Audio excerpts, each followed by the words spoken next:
Hello and welcome to another Arsecast Extra. As always, with James from Gunnerblog. James, welcome back. Thank you. I guess not as always, I have been away here and there, but, customarily, as customary, mostly with James from Gunnerblog. And, thanks for having me back, and well done to everyone who helps, stem the tide. What's been going on? I go away for a couple of weeks and suddenly we can't hold a 2-goal lead. What's happened here? I don't know. Maybe there's, something has come into the world that's bad luck. Couldn't say. I should say, of course, congratulations to you and your wife. Hang on, are you congratulating me or are you saying that my child is a jinx? Which is it? No, I am actually congratulating you. I'm getting enough of that on Twitter. How are you guys getting on? Yeah, I'm good, thank you, man. We're all well, which is great. It's not without its challenges, as everyone who's had kids will know, but thoroughly enjoying it. And hopefully it's, given me some much needed perspective at what is a very stressful time to be an Arsenal fan. Yes, it certainly is. For those, how's New York? New York is amazing as always, but it has taken a toll on me, as you can hear from my voice. I got up this morning and, had as much coffee and orange juice as I could to try and lubricate the vocal cords, but they've taken a bit of a pounding over the course of the last few days. We had a really great event at Stout on Saturday afternoon, after which we went down to O'Hanlon's, where I DJ'd until about 3 a.m., got back to the hotel and got up again pretty much straight away to go back to O'Hanlon's and watch the game with all the Arsenal fans there. So it's amazing. It's a great place, but I don't know that I'm feeling any better for being here physically. Maybe I just don't have the stamina for all this anymore. I need to pace myself. It does sound like you've made a full weekend of it. Let's put it like that. And you're coming back today? Yes, flying back to Dublin later this afternoon. So I'm kind of looking forward to just getting back to the normal routine, a bit of rest, recuperation. I don't know that I need to take 2 or 3 weeks off or anything, but a couple of good nights sleep would definitely help. That's for sure. But no, it's an amazing place. Yeah. It is, it's always so much fun to meet people as well, people who listen to the podcast and read the blog and are on our Patreon, our Discord and everything else. And, it's been good hanging out with the Arsenal Vision boys, with Elliot and Clive and Paul and Curtis from Arsenal NYC here. So it's a shame you couldn't make it. Everyone was asking for you and for Tim Stillman as well as part of the Arsenal Vision crew. But I think we represented you as well as we could by drinking as much beer as possible. Fantastic. That's good to hear. Was there any of that during recordings? Will I ever be able to hear that's kind of the consequences of all that beer drinking? Well, I mean, you're listening to my voice right now. That is the most. That's true, actually. Yeah, that is pretty clear evidence. I just was reminiscing about the time that you and I went to New York and did record a podcast, but sort of steadily became more drunk as it went on. I've never listened back to that, and I never ever will. No. It didn't quite happen that way. I made sure that I didn't have a drink until after we had completed the show, compared to the last time. Wise. Yes. But that wasn't our fault. People just kept putting shots of stuff in front of us. And what were we supposed to do? Exactly. Couldn't be rude. We're only human. So tell me, Andrew, how was the experience of watching the game over in New York early in the morning on a hangover? I mean, it was slightly challenging, but once you're there, you settle in pretty well. There was a big crowd, and very early on, it was obviously a very happy crowd. It became somewhat more subdued as the game went on and things transpired the way that they transpired. But you've got to admire the commitment of 300 Arsenal fans who are up at 7 a.m., 7:30 on a Sunday morning, straight to a bar, sinking pints and shots and all that kind of stuff. It's certainly different from what I do at home. But no, it was great. It was great. And there's something I think about when you're with a lot of people and when a game doesn't quite go the way you want the game to go, you're, if not comforted by that, you're sort of in a problem shared is a problem halved kind of environment. Whereas if you're sitting at home stewing over it, as can often be the case, it might get under your skin a little bit more. But I guess we do have to talk about it. Yeah, I think that's true. I've lost count of the amount of times that I've left the Emirates Stadium, not so much this season, but in previous seasons, feeling flat or feeling down after a result.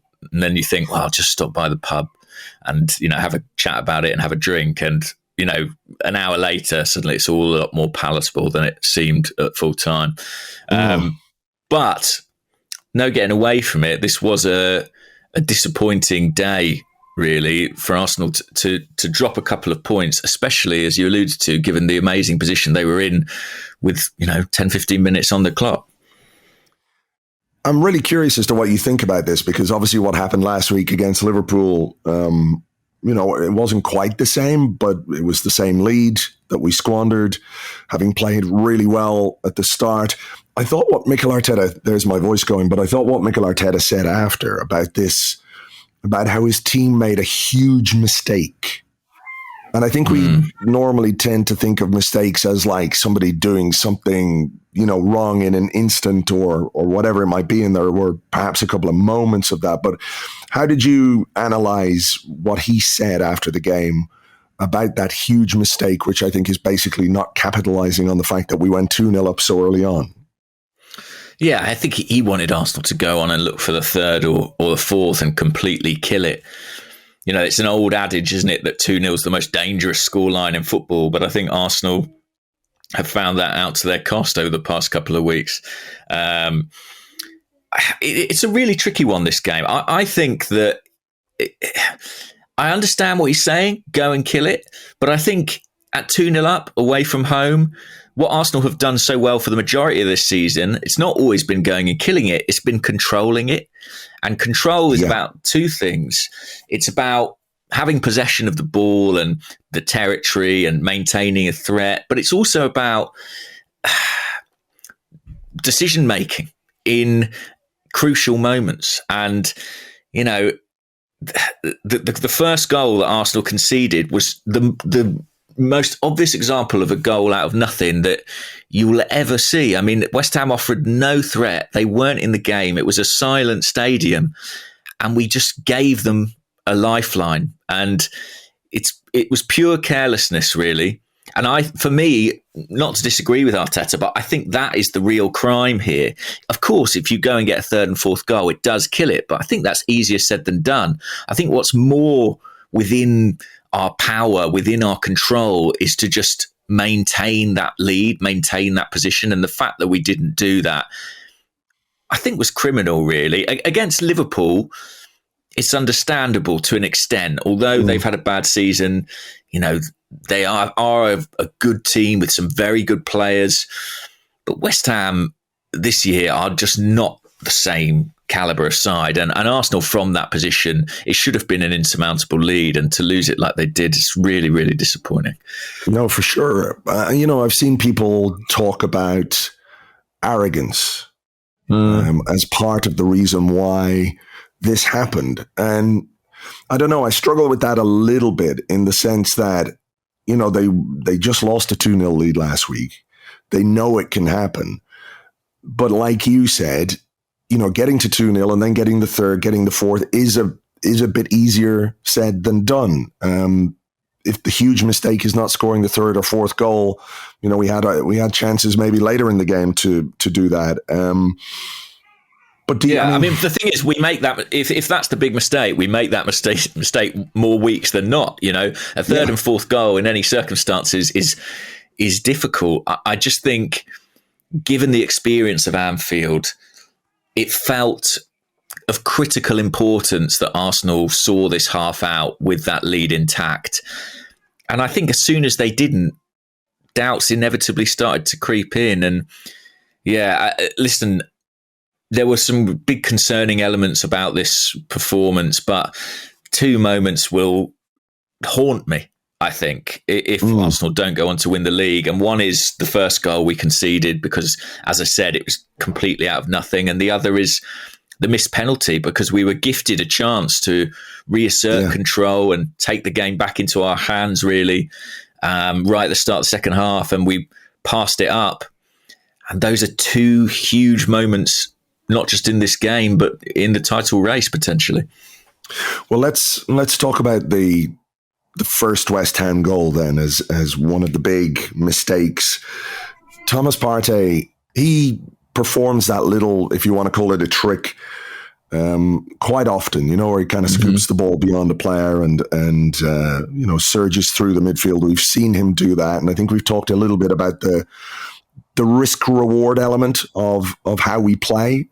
Sometimes there is a risk, but to take those risks, you're often rewarded by, an attacking moment or a situation that you can take advantage of. There's talk of handball by Declan Rice. I think it does hit his arm, but from what I understand, the rule is that unless they score directly from that handball, or if Declan Rice goes on to score the goal, VAR can take a look at it. If not, VAR has no means of intervening, whether they would have anyway. Touch of good fortune there. I do think that Paqueta, it's one of those where he dives over a player who's gone to ground. It isn't the contact, but when a player goes to ground, you give the attacker an opportunity to do that. We've seen those penalties given lots of times. They really frustrate me, actually, those particular ones. But again, that's maybe a moment where Gabriel might think he could have done something different. Yeah, I think it is a penalty. I mean, it's one of those where, yes, there's a handball. Yes, Gabriel pulls his legs away. But if it was at the other end, I know what I would think. And unfortunately, once Gabriel's committed there, it's almost too late to pull the legs out. He has dived at Paqueta, and it's maddening, really, because, like I said, it felt so unnecessary. And there was a moment about 5 or 10 minutes before the goal. West Ham were terrible at this point in the game. They were nowhere. And Arsenal, we skipped over the start Arsenal made, but they scored a beautiful goal and, then capitalised on some bad West Ham defending to score another. And they looked the Arsenal that we've loved watching all season long. And there was a moment, I'm sure it was literally moments before the penalty, where West Ham was so bad, I couldn't believe that what happened. Aaron Ramsdale passed the ball out to Thomas Partey, and there were two West Ham players near him, maybe Antonio and Paqueta, something like that. And he literally just let the ball run almost between his legs and turned away from two of them. And it was the easiest escape of a press you will ever see in the Premier League. And in fact, I was in a WhatsApp group and everyone commented on it saying that was so bad from West Ham. And I don't know, I'm probably projecting too much here, but I almost felt like that was sort of evidential of it becoming too easy for Arsenal. And maybe in that moment where Partey attempted that turn, he had just dropped his concentration level a fraction. And I don't want to come down hard on him particularly because we ask him to take risks. And sometimes when you take risks, it doesn't go your way and there are consequences. And this was one. But yeah, I just thought that, those two moments kind of told that story of maybe focus not being quite what it might be, it becoming too easy, Arsenal slipping up, and suddenly they're back in the game. And I think it was Declan Rice who closed Partey down. And it's interesting, he's a player who's been talked about in relation to Arsenal. I thought in that first half, he was the only West Ham player offering anything, to be honest. Yeah. And, a little bit of harrying and suddenly it's 2-1 and the crowd are enlivened and awake. And yeah, and I guess as Arsenal fans, we all have that slight feeling of unease and discomfort. But at that point in the game, we'd been so dominant and so good and we had so long to go. I just thought, oh, well, I imagine we'll just reassert ourselves. But it didn't happen quite like that. No, I mean, you think back to when we played West Ham at the Emirates and they went ahead. before we turned it around and went on to win 3-1.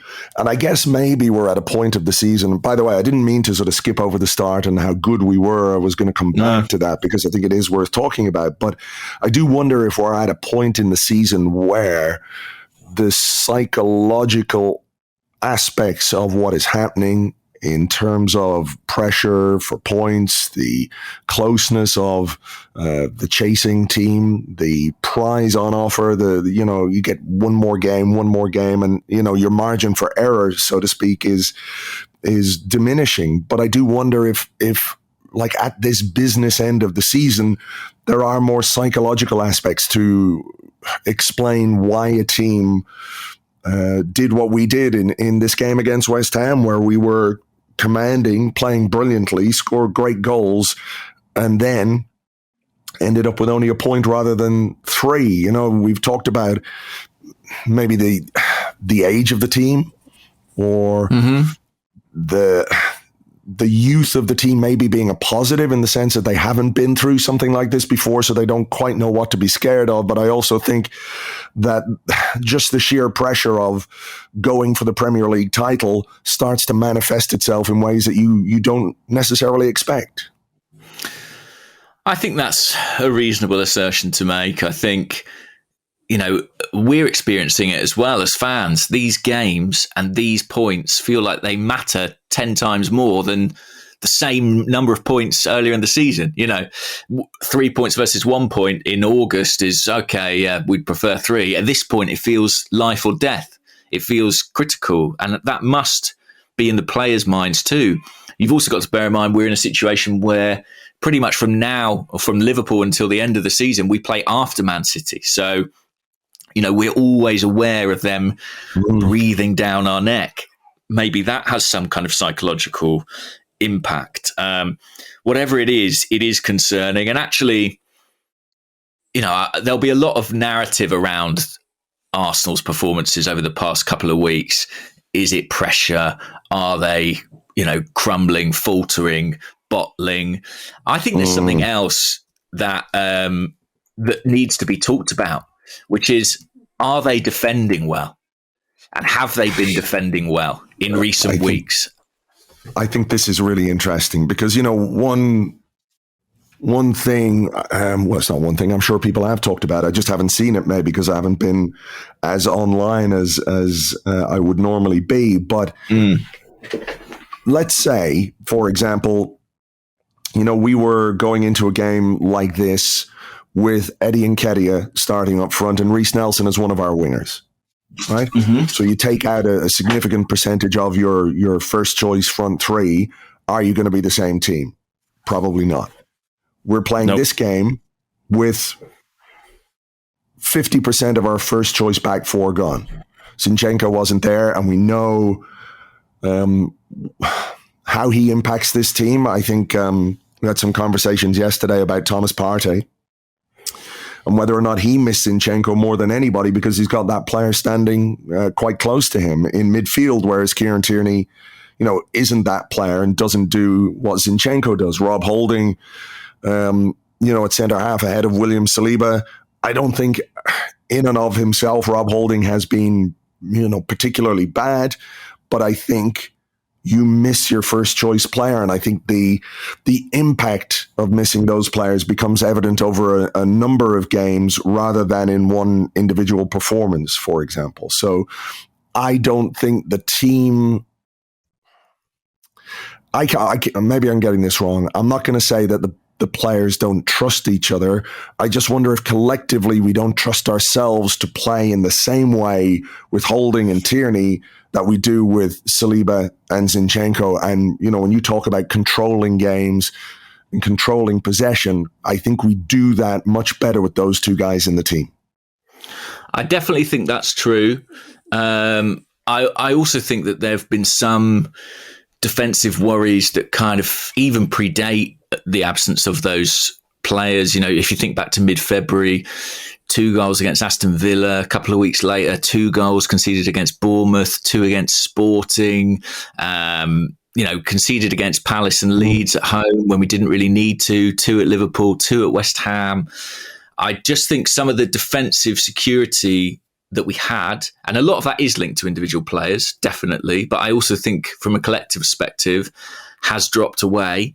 I don't think it's coincidence that in the last few weeks we've been talking up the form of Aaron Ramsdale, and in the first half of the season there were plenty of games where he barely had to make a save, and I just think we've lost a little bit of our solidity, our structure, and our security at the back, and that can be very, very costly in this league. And it cost Arsenal very dear yesterday. I mean, do you have any grand theory on why that might be the case, or is it just this is happening, or it can happen during a season? It's now happening at a quite unfortunate part of the season, timing wise. Yeah, I think so. I think. I think there are things like set pieces which have become more of a problem for Arsenal of late, whether that's teams adapting to our tactical plan there or finding little gaps in it. I think personnel is obviously one. Saliba and Zinchenko, they bring so much composure. It's almost not so much the defensive side of the game. Obviously, Saliba, you'd rather have him one-on-one in a channel than Rob Holding, and that becomes a potential weakness for opposition to exploit. But it's what they bring on the ball as well, just the way in which that enables you to kind of dominate the opposition because they have so much security and coolness.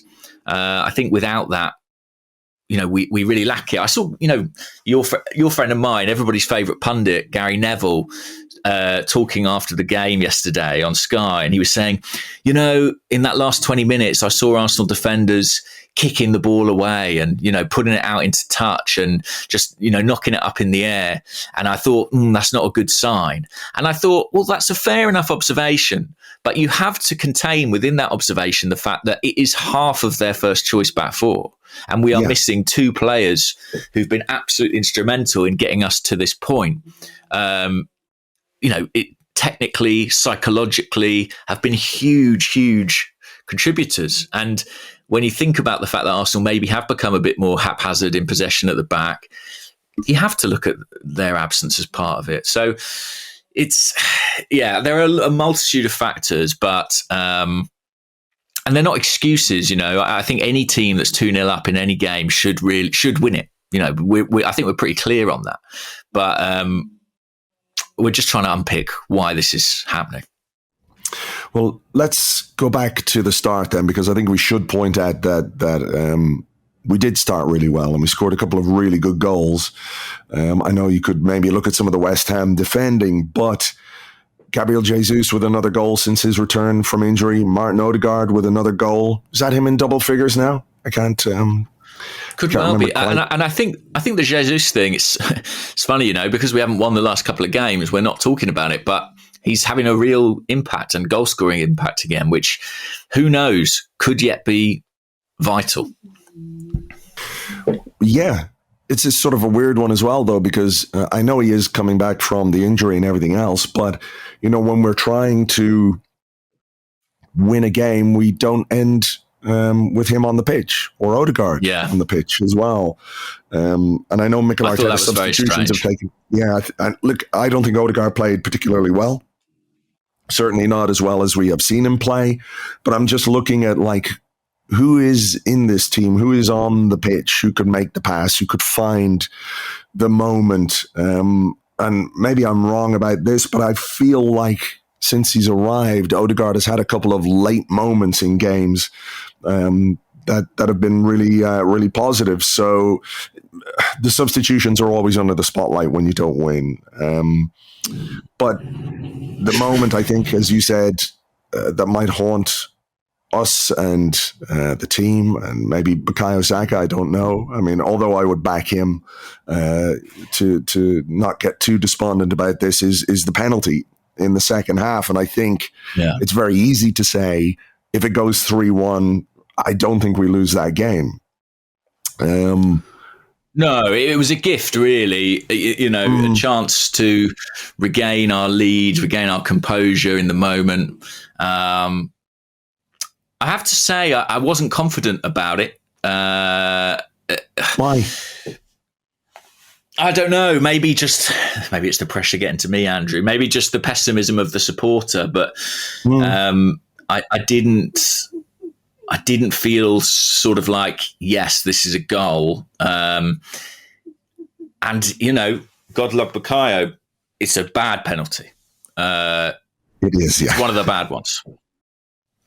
So I mean, I saw Jesus with the ball and thought, I don't feel great about that. And then I saw Bukayo Saka with the ball, and I felt pretty confident because his record from the spot for us has been really good. I think this is the first one he's missed for us. So I think he scored 5 in the interim. Yeah.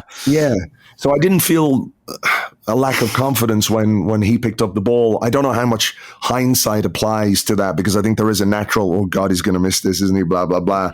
That you have deep down somewhere, and then it happens and you go, I knew it. But I am a genius. I have the vision, the sight. I know what you mean. But it's I don't know, Andrew. It was just such a brilliant. He knew as well. It was a big moment. You could see it in his face afterwards, and it's the risk you take, isn't it? As a penalty taker, as Arteta said, everyone who takes misses them, and I guess it doesn't matter if you miss by a millimetre or a couple of yards, as Saka did. They're just massive moments. I hope it doesn't affect him moving forward. I don't think it will, because we know how resilient he is, how tough he is, how determined he'll be to bounce back. But in the context of the game, it's yet another one of those things that just gives the crowd a lift and gives them some belief that there might be something there for them on the day. And what was it, a couple of minutes, and they had the ball in the net at the other end. I mean, talk me through this goal, because I haven't watched a lot of replays. I can remember us making a clearance, the ball coming back in. Was it Bowen who sort of got behind Gabriel? Ramsdale almost made a save. But again, another one of those sort of moments out of nothing, particularly painful when you've missed the chance to go 3-1 up.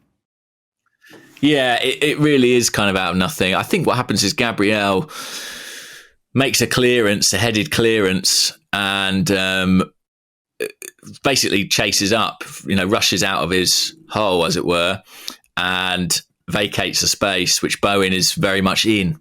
I don't think Gabriel knows he's there. And then it's just the most simple of almost hoofed balls back into the box. Arsenal offside trap hasn't been lined up correctly. Bowen's completely clear, and he sticks it in the near post. I mean, Carragher on commentary said he felt Ramsdale had to save that. I think that's a bit harsh, to be honest. It's like those shots that are hit down into the ground, I think, are pretty tricky to read. Yeah. But defensively, I mean, maybe the goalkeeper could do better. Certainly defensively, we could do better. It's really sloppy, really, really sloppy. And and from that point on, again, you sort of console yourself and you think, but there's half an hour to play. And Arsenal were much, much better than West Ham. And I've already shown that at points in the game today. Surely they can kick on. But I just felt, we never really threatened to do that. And on the point of the substitutions, I guess this is kind of the nature of substitution, but I couldn't help but feel we just ended the team with a much worse 11 on the field than the one we started with. I think that's right. I honestly think that's right. I mean, when you're putting Reece Nelson on, I know he had that moment against Bournemouth, but it feels like a bit of a Hail Mary. Can he do it again? I mean, what do you make of taking Partey off? Was it Partey and Jesus going off? Yeah. At the same time? Two of our biggest, most important players. I get that there are certain fitness issues with Jesus because he's coming back from the injury and the surgery and everything else. But I can't help but think there's something that we're trying to nurse Partey through.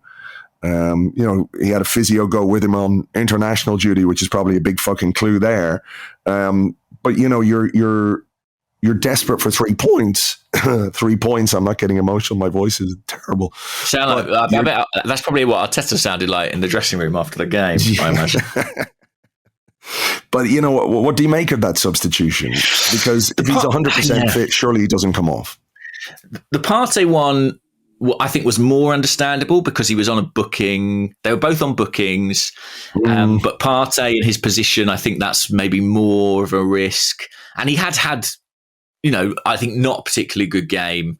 I felt that after the mistake, you could see in his eyes that his confidence was a bit rattled by that moment. And I've seen it happen to him one other time this season. It was at Selhurst Park on the opening day.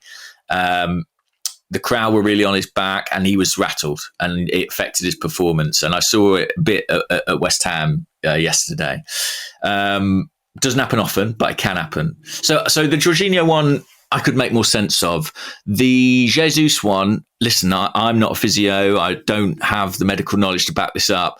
My gut feeling as a fan is that if there was any way Jesus could stay on that pitch, Arsenal needed him. They needed him yesterday. He was arguably our best player in the first hour of the game. And I think as soon as we lost him, I felt less confident about our chances of going on to win it. Yeah, and we've talked, haven't we, about wanting or needing to get contributions from the bench and from the depth of the squad, but I don't know. I did worry or wonder a little bit about the Vieira for Odegaard one, particularly when we were just about to take a free kick into the box, if I recall correctly. Mm-hmm. I think Vieira should be able to deliver a good ball in that sense, but the substitutions didn't help, and Arsenal couldn't really get back into the game when it went 2-2. And I think that might come back to what we were talking about the pressure and the ability to cope with knowing that if you drop points, it could be really damaging in the context of your title challenge. And there are various things to worry about in this game. Throwing away a 2-0 lead, I suppose, is the biggest of them. But one of the features of Arsenal this season, and we talked about this quite a bit, is the ability to respond to setbacks, to moments that didn't go well, whether it was a bad result or even, as we talked about, when something went wrong in a game, they were capable of turning it around or reacting in a really positive way. And I didn't really see that reaction once it went 2-2. No, and another player who came off was Martinelli, I think I'm right in saying, who has been in blistering form. And again, when his number went up, I sort of, was surprised at that. Who are the three summer arrivals whose mentality and quality has transformed everything at Arsenal? Zinchenko, Saliba and Jesus. And we finished the game without any of those men on the pitch. And it may be a case of being too simplistic and putting two and two together, but I do think that's critical. You saw Zinchenko on the sidelines kicking every ball. I would have liked to have had him on the pitch kicking a few. And I just think that, whatever Arteta was trying in the last half hour, of course, if we nick a goal, he's a genius and he gets all the credit. But by the same token, when it doesn't work, you've got to take the criticism. And I thought that he got a lot of those changes wrong. I just felt that if you were West Ham, you'd be happy to see those men coming off the pitch. And I'm trying to think if we had chances. There was one for Jesus moments before he was substituted where he slid in and he almost got on the end of it. And there was one. It was good defending, I think. Yeah, there was one Saka counter-attack where he kind of didn't pick a pass and ended up with quite a tame shot. Do you remember that one? Yeah. It wasn't his best game either, Bukayo. Obviously missed penalty aside. But beyond that, that was kind of it. And, Trossard's been excellent at Arsenal. And there was, justifiable debate a couple of weeks ago of who should start. But I just felt we lost our way in this game. We lost our way. Where does it leave us now? Because I always felt that there was going to be a game where it didn't go well. I think everybody was expecting that to happen somewhere in these last 8 or 9 games, right? But you maybe want it to happen, not want it. You don't want it to happen at all. But I don't think you look at West Ham as the place where it's going to happen. And I think that makes it feel even more painful, losing 2 points, dropping 2 points, dropping, points from a position in a game where you're 2-0 up. That's always going to hurt. But I think, with all due respect to West Ham, who are, barely above the relegation zone this season, these are the games where you feel like if you're going to go and win the title, these are the ones where you need to start, or not start, but rack up the 3 points, move on, and look ahead to the more difficult encounters ahead. Yeah, I think that's the thing. It doesn't have to be terminal. We are still top. We still have a lead. It just really reduces that margin for error massively. And I think anyone who had sort of dared go through the fixtures and think, okay, well, win, draw, possible loss, I think everyone would have had this game down as one that Arsenal needed to win.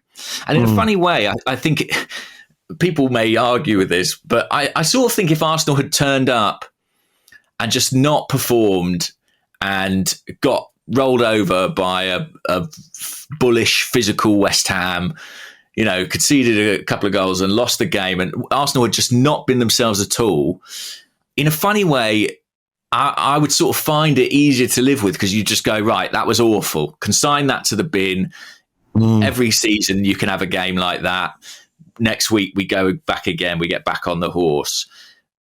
I think what will make this linger with me, haunt me is the word I used earlier on, is that it was so within our control.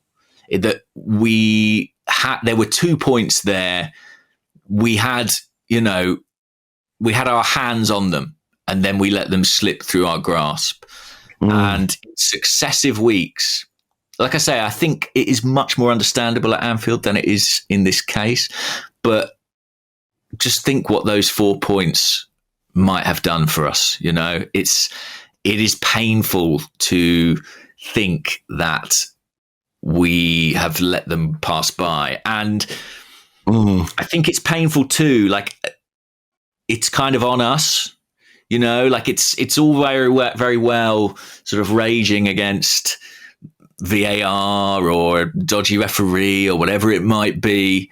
But when it comes to these points, I think we can only look at ourselves, and that's less pleasant, I think. Well, yeah, for sure. It's much better when it's somebody else's fault and there's a sense of injustice or whatever it is. I think Opta put out the stat that Arsenal have given up a 2-goal lead in consecutive Premier League games for the first time, and they're only the 5th side in the competition's history to do so. And as always, there is a word at the end of the Opta Joe tweet, which is pressure. And I think that does manifest itself in unusual ways, and it does make weird things happen. And, I'm sort of torn between absolutely ruining what has happened in the last 2 games and sort of accepting to a certain extent that these things can happen towards the end of a season. We've seen it happen before with other teams, with Arsenal, where at the business end of the season, a result that you do not expect comes along and there's no real reason for it. And maybe it is pressure, or maybe it is, an anxiety that runs through you. I don't know. I still think that the game at the Etihad becomes the most important one. I don't want to do that thing where you go, if you told anyone this is where we would be at this point of the season, blah, blah, blah, because it doesn't make anybody feel any better. But I'm still trying to hang on to that a little bit, from the perspective of how well this team have done for most of this season. If there is a real blip, hopefully it's a short one, and hopefully this is we've got a chance on Friday night rather to sort of put things right pretty much straight away. Home game against the team, the bottom of the table. I don't want to jinx anything by any means, but that feels like the kind of game that you could go on and win and hopefully restore a little bit of confidence and rhythm after a couple of games where you've lost that. Yeah, we could do with about 10 goals for goal difference as well. So yeah, I hope Elliot finally gets his Arsenal 10, Southampton 0. Listen, you know what? We were in the pub yesterday in O'Hanlon's and it's 2-0 up after whatever it was, 10 minutes. And everyone's turning around to Elliot going, "This is it, Elliot. This is the day. It's going to be Arsenal 10, West Ham." So there you go. So let's blame all those people. That's who we can blame. Those guys, right. Yeah, I do think it's important to sort of contextualize the degree of failure here that we're talking about. We are talking about a draw away in a North London derby. It is, in context, a massive disappointment and a disaster to draw from a 2-0 winning position. But when you're up against Man City in a title race, what is being demanded of you is effectively perfection. And I can't be too hard on this team for being less than perfect. You know, it is incredibly demanding what's being asked of them, and if they fall short, it will be kind of tragic because they will have outstripped so many title-winning teams from previous years, including Arsenal title-winning teams, almost whatever happens at this point in terms of the sheer number of games they've won, goals they've scored, and it may not be good enough. And I have tremendous sympathy with, well, obviously I'm an Arsenal fan, but I have tremendous sympathy with the players and with the club in that position. Anything less than perfect feels like it is not going to be good enough against this City team. And that is a mad situation, you know? But that's the reality of what we're competing with as well. And it's what Liverpool have been up against for years, and they know all about it. And I've had so many messages in the last 24 hours from people I know who support Liverpool saying, "Welcome to our world, where you draw a game and suddenly you feel like it's gone." That's the kind of the nature of what we're up against here. But the reality is, as you say, it's not gone. It makes that Man City game all the bigger. But I think it was true before the West Ham game that if we won all our games and drew at the Etihad, we would be champions. That remains the case. It's a huge ask, but it remains the case. Well, let's hope they've got this kind of what you would say uncharacteristic nonsense out of their system, because they haven't been doing this all season, because otherwise we wouldn't be where we are. No. So yeah, let's hope they can get that out of their system and do what we need to do against Southampton on Friday night. Is there anything else from the game or from what happened that you want to talk about in part one before we do some questions?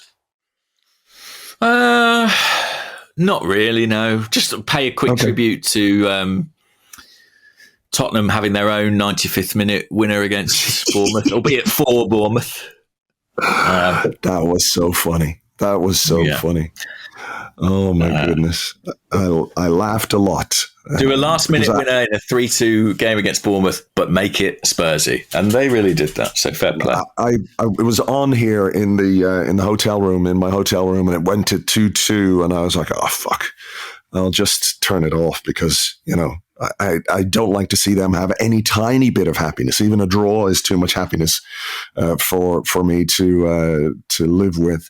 Walked out of the hotel and I got text from Clive and it was just Spurs with laughing emojis. So I knew exactly what had happened, which is brilliant. Yeah. So well done, Bournemouth. Okay, we'll take a little break here. We will come back with your questions and more in part two right after this.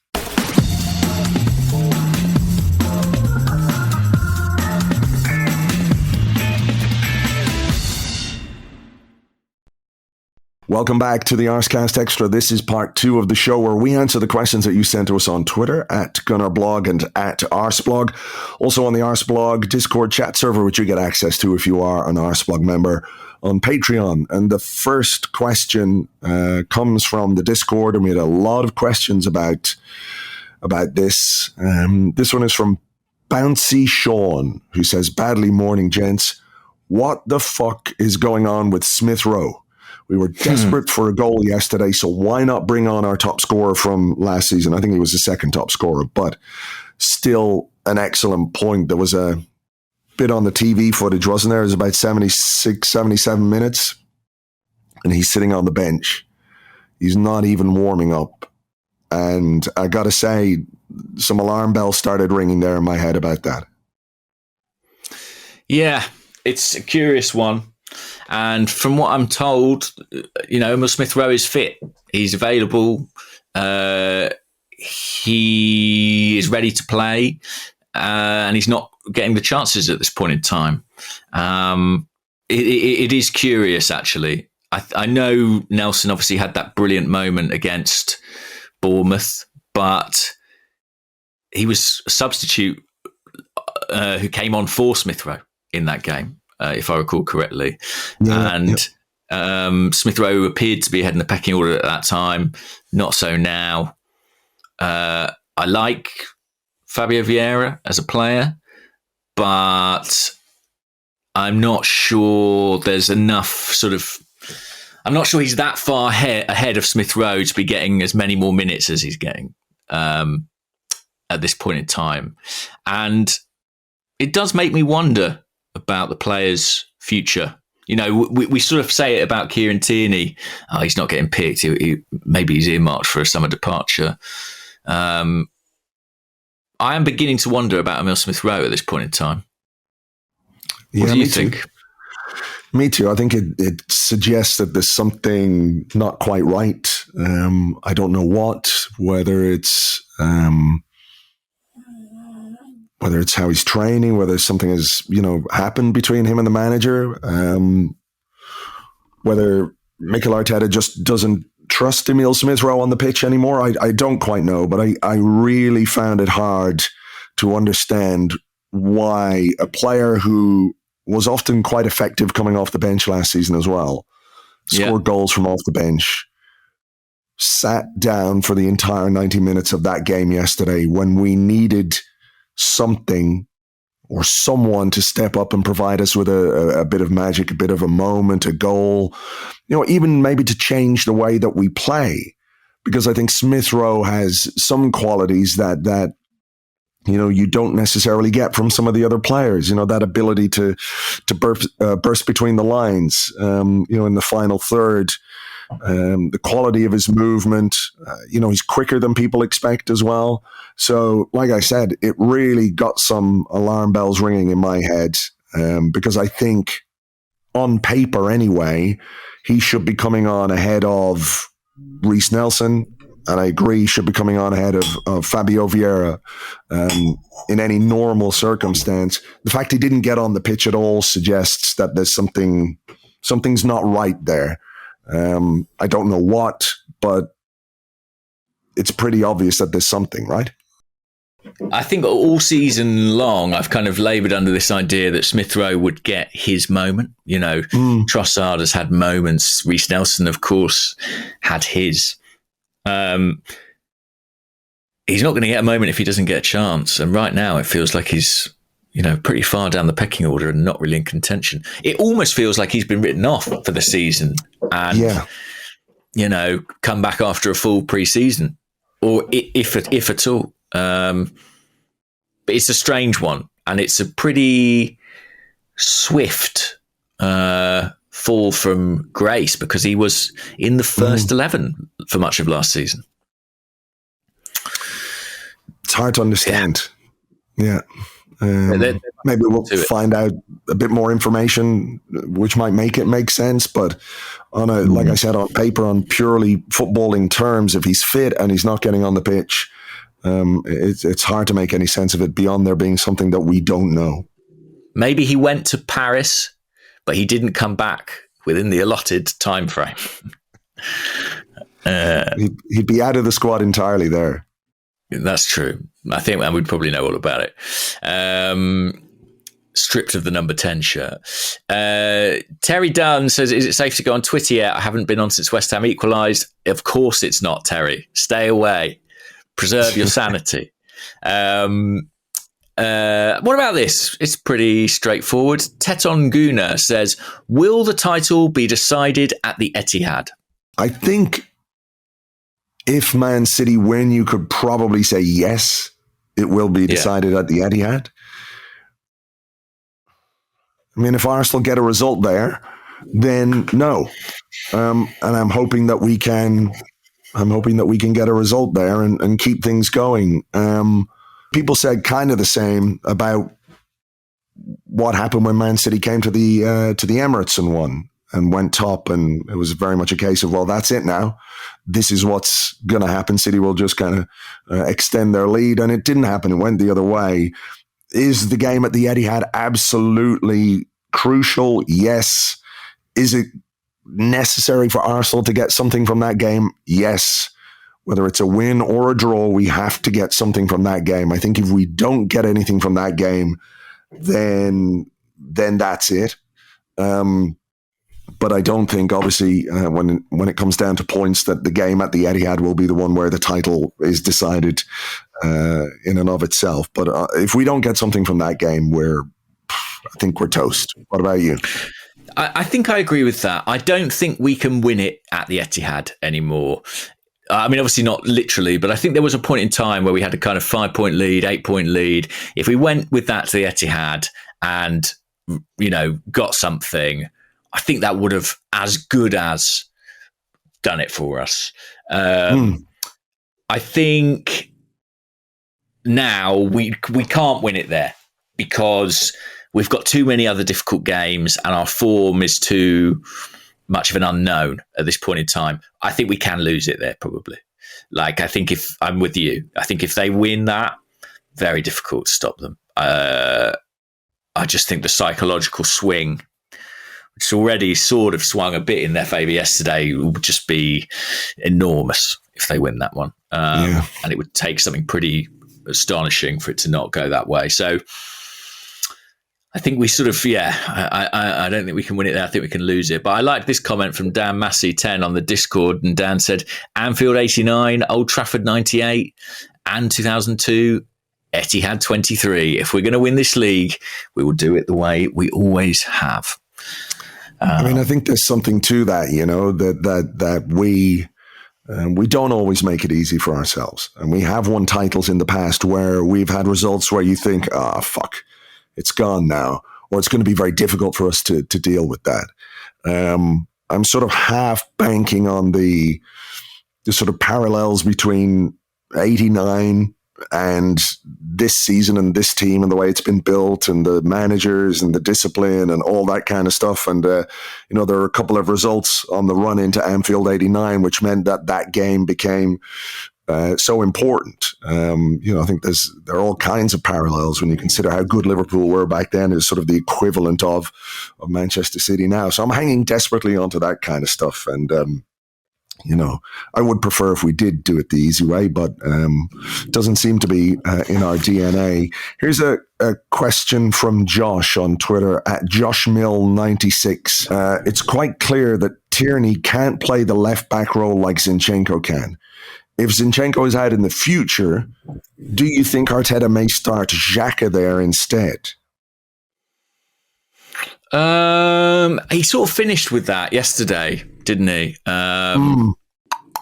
Well, the noise around Zinchenko yesterday was that it's a very, very minor injury and he should be back in time for the game against Southampton on Friday. Now, we have heard that with Zinchenko before and it's sort of run on and on. So let's hope that's true. Would he consider putting Xhaka in there? Well, he's done it a lot in the past.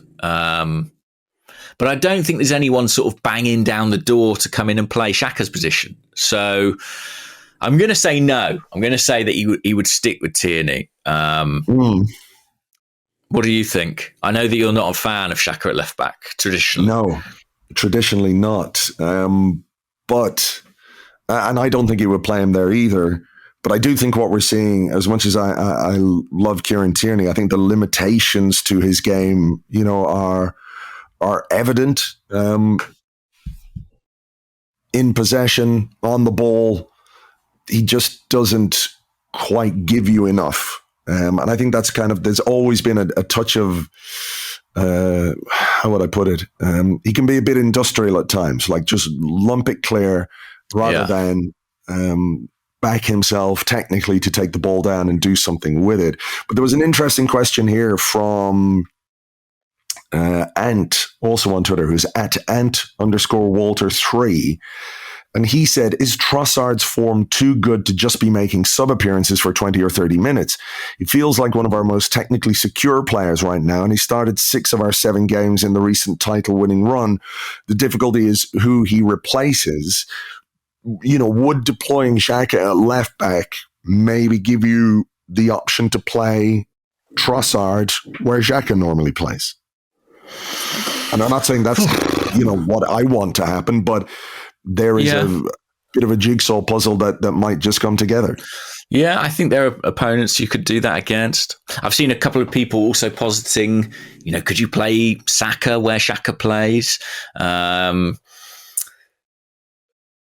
sure it'll be something that Arteta will be considering, the whole Xhaka question and how to play Zinchenko. I mean, his first choice will be to get Zinchenko back on the pitch, but I don't know. We know that his tendency is to make as few tweaks as possible to a system that conventionally works. I feel like that might be a change too far. And Arteta in his position will think, well, I don't need to really go back to the drawing board here. The team have shown in the first half hour of the last 2 games what they can do, how good they can be. They just need to maintain that. Obviously, Zinchenko, played at Anfield, but not at West Ham, so that is a distinction. But I think his focus will just be on getting Plan A to work again. I mean, a lot of people have asked about William Saliba. Scott Mac7 said, how important is having Saliba in the team for the must-win at City? Obviously, no one knows his limitations at the moment, but if a cortisone shot can get him on the pitch, do you risk it? I do have the sense that it is kind of, if they're saving him for anything or protecting him for anything or trying to get him fit for anything, it must be that game, right? Yeah. I mean, he has been one of our more important players this season. And we've talked about the drop-off, when he's not in the team.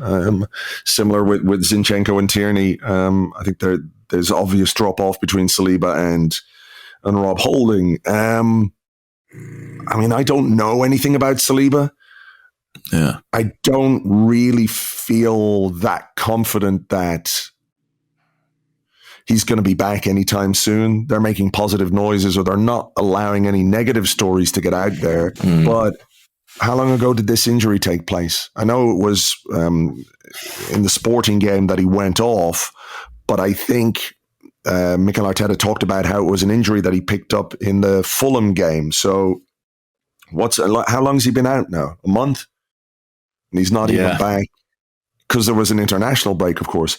He hasn't even been back, training outside. So while they might be desperately hoping he can get back for the Man City game, I do wonder just how realistic it is. If he's not out training properly yet, can they throw him in after whatever it might be, 4 or 5 weeks without playing, into a game like the kind of game that you're going to get against Manchester City? So if there's a pleasant surprise about Saliba, I'll be the first one to jump up and down, but I wouldn't put my last dollar on it, to be honest. Well, also you run the risk, don't you? If you jab him up, you get him out there for the City game, and 10 minutes into it, he's coming off and he's out for the rest of the season. It's a difficult one, but I think the City match is about as close to a final as you can get without it being a final, And for a final, you do everything you can to get your best team on the pitch. I think that will be kind of looming large in Arsenal's mind. And if it doesn't go our way against City, it wouldn't surprise me. And Saliba doesn't make it. It wouldn't surprise me enormously if they were like, the right thing for this player is for him to, rest or have surgery or whatever it is. I don't know. I think there's every chance. There's as much chance we don't see him this season as we do. I think it's really delicate, and I think were Arsenal not embroiled in this title race, they might well have written Saliba's season off already. I think it's the circumstance that's making them think, can we get this guy out on the pitch? And it's a risk, but he'll desperately want to play.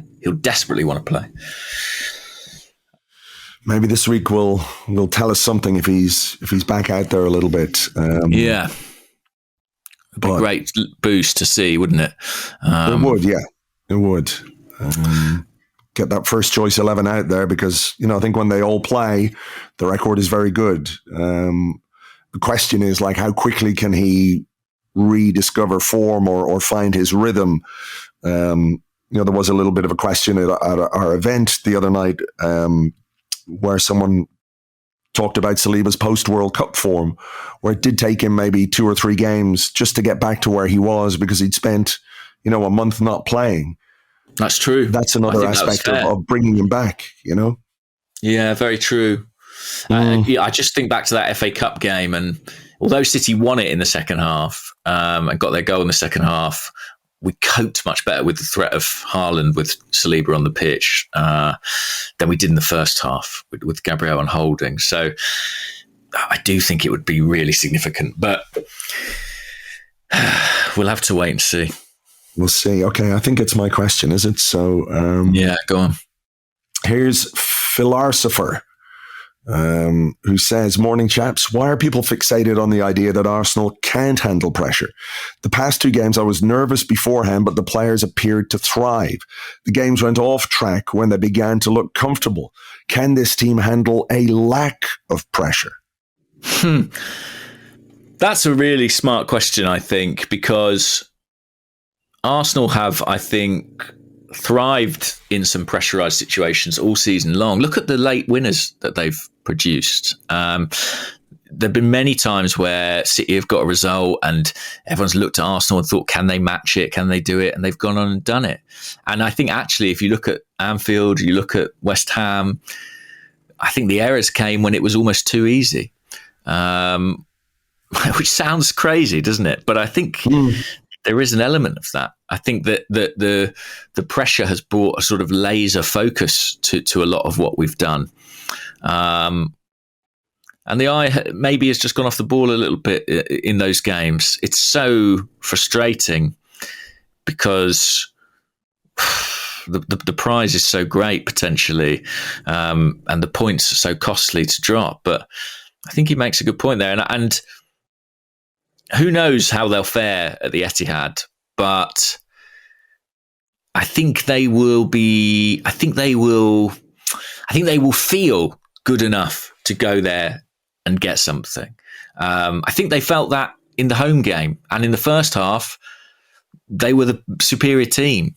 They just, were undone by mistakes and maybe not taking their chances. But I think they will approach the Etihad with less fear than maybe we as supporters will, and it may help them in some crazy way. That's what we've got to hope for anyway.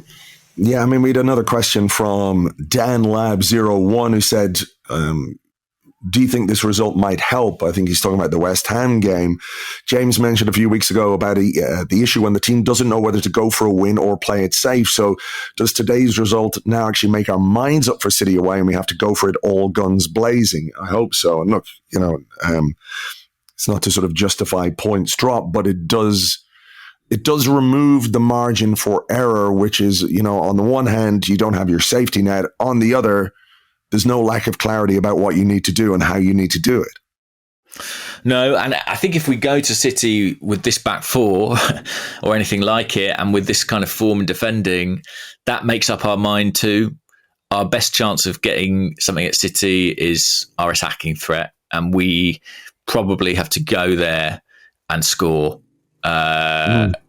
if we're to get something. And yeah, maybe this sort of crystallizes that. I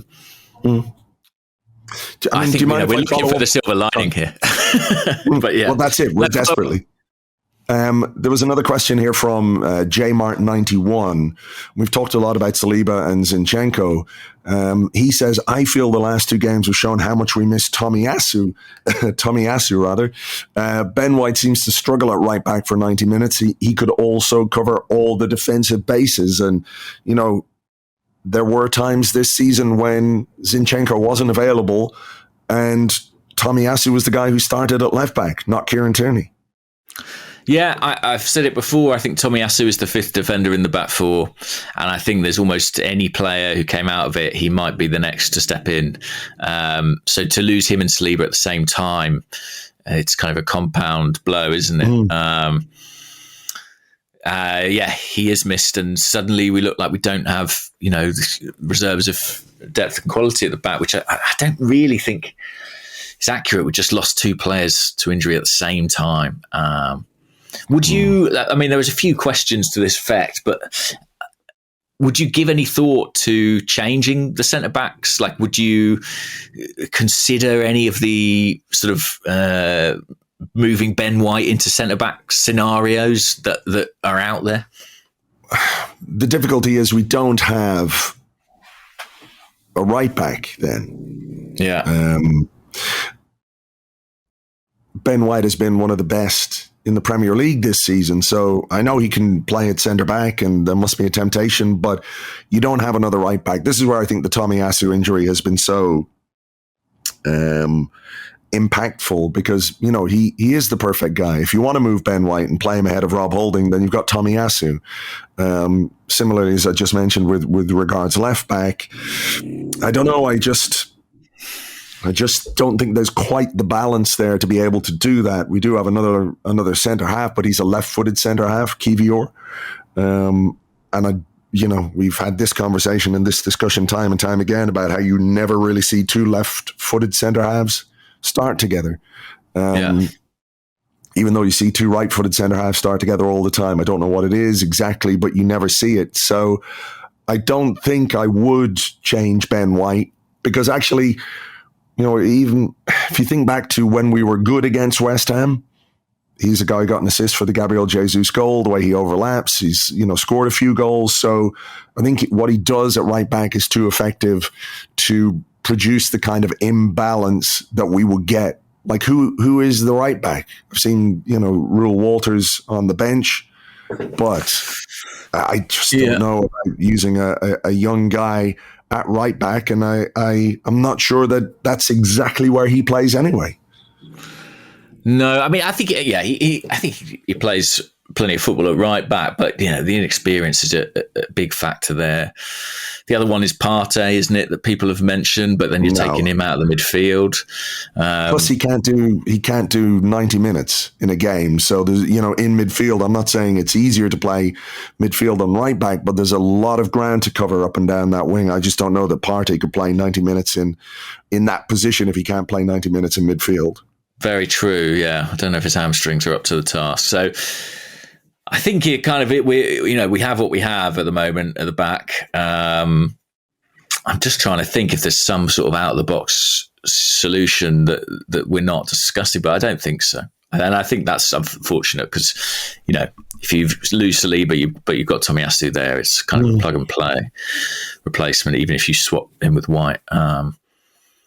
And Holding's done okay, you know, like I think he's done all right in the majority of the games that he's had to play. And when you have a long league season, sometimes you're called upon to field players who wouldn't be in your first 11. You'd be amazed how many games, certain players played for the Invincibles during that campaign. I think Pascal Siga, Jeremy Aladier, you know, people who weren't the most celebrated individuals within that squad made significant contributions. I do think that certain opponents will target him. Like there was a moment in the first half where he made that foul on the edge of the box because Antonio sort of ran outside him in the channels. And I do just think he struggles to live with that in a way that Saliba, you know, doesn't. Generally, he's been much more secure in those scenarios. Yeah. You think about Saliba's best moments or the eye-catching moments are the ones where in those situations, he does a little shimmy, takes a turn, and wanders off with the ball while the other guy's standing there going, "What the fuck happened?" And it's no slight on Rob Holding to say he can't do that. But I did have a question here about something like this. Teta 2020 on the Discord. He said, "I noticed that teams are using the long ball strategy to bypass our midfield. Man City had success with this in the narrow victory, as of Liverpool and West Ham. How much of a concern is this, and what tactics could be employed to negate this issue?" I'm not saying West Ham are kind of kick and rush, but there is an element of that to the way that they play under David Moyes. Is get it up there, get your throw-ins, get your set pieces, get your corners, and see what you can do. Yeah, they're direct and it makes sense. I mean, if I had the ball as an opposition manager with my goalkeeper and I was looking up and I saw Gabriel Martinelli and Gabriel Jesus charging at me, I'd think, right, well, let's go over the top of that, please. Let's not try and play through it, because they're two of the best pressing forwards. You had Martin Odegaard. Bukayo Saka's no slouch either on the pressing front, but Odegaard's brilliant, I think. It's very, very difficult to play past, to play through. So I think it's partly just facility, consequence of how good we are with our shape and with our pressure, that people are going over the top. I'm trying to think if there's more that we could do in those scenarios. Maybe we commit too many forward, and so we've got less people to kind of pick up the second balls. I think that's something City did very well in the game at the Emirates. They went long through Edison, but then they picked up so many second balls with the likes of kind of Grealish and I forget who played, but maybe Gundogan and others. That's a consideration. Partey is often in those areas mopping up on his own, and you can outnumber him. But I think it's just something we've got to live with. And to be honest, some of the more direct stuff actually suits Rob Holding. So that's not all bad necessarily for us at the present point in time. I don't know. I think I've done a lot of my questions. Have you got a couple more there? Maybe I've got a couple more here. Joe, who's at Red and White 11. Good afternoon, fellas. Who takes our next penalty? I think Saka for me. I think still Saka. What about you? Yeah, Saka. I think, most players miss penalties. Even Ivan Toney missed a penalty the other week, and he never misses. Mo Salah missed the other week, you may have noticed, against us. Yeah, that's exactly it. We've seen really good players miss penalties in the past. I saw a lot of people talking, or there were some comments on Arseblog News anyway about, why didn't Jesus take it? Why didn't he pull rank as the senior guy, as the main striker, et cetera, et cetera? But this shit is decided before the team goes out. Yeah. It's decided on the training ground who takes a penalty. If we get one, who's taking it? And it's Saka. He is the number one penalty taker. And I think that will continue to be the case unless, he has a terrible run. But, I would back him to respond really quickly. He missed is there a more high-stakes penalty to miss than one which could win your country a competition, And he's come back from that. And I think he will come back from this. I think he's very disappointed. Obviously, he apologized. I don't think he needs to apologize, But I would, if we got a penalty on Friday night and it came down to it, I'd be happy for Saka to take it. So if we get one at the Etihad? Yeah, he'll score it. He'll score it, don't worry. Okay. I'm feeling good about his penalty taking, even though he missed that one. That would be a good moment. I mean, it was a real aberration yesterday. Anyone can have a penalty saved, that can happen. Not if you're up against Aaron Ramsdale, but other goalkeepers, that can happen. And yesterday was a strange one. To go that far wide, it's it's a miss-hit, really. It just shows the best players can get it wrong, Exactly. And I think he'll be desperate to put it right. I hope he gets one soon, and puts that behind him again. And there were plenty of other ways Arsenal could have won that match. Had Arsenal scored that goal and got that lifeline, I think it would have been a bit of a lifeline. I'm not sure we deserved that penalty at that point in the game. It was a gift and we passed it up. But It's not the only reason we didn't win. There were plenty of other routes to us winning that match that we did not take. Yeah. I mean, I do think, Saka has been so good this season. Maybe the last couple of weeks, he hasn't quite been at his best. But we've seen such a strength of character from him in adverse moments, and even to just do what he does at his age is incredible. So maybe a couple of quiet performances, and maybe that moment might be a kind of, it sounds a bit dramatic to say rock bottom, but, he might look at that and think, okay, I've got to really respond in the next game. And if he was to bang in a couple of goals against Southampton, you wouldn't be at all surprised, would you? No, not at all. All right. Well, look, I don't know that my voice can hold up anymore talking. You've done well. Thank you. You've done well. Soldiered through bravely against all the odds to produce a podcast. So look, I'm conscious of the time difference here as well, because only 9:30. It's coming up to 9:30 here in New York, but it's later than that. So I want to get the podcast out for everyone who normally expects it at a reasonable time. Welcome back, James. Good to have you back on, and hopefully we're talking about a happier set of circumstances next time we talk. Yes, to you guys. So. And thank you, everyone, by the way, for all the well wishes and messages I had about the birth of my son. I was very, very touched. So thank you so much for that. All right. Well, look, take it easy to everybody who's listened. Hopefully, we're talking about happier things next time. I'll talk to you when I get back to Dublin. For now, take it easy, and we'll catch you on the next one. Bye-bye.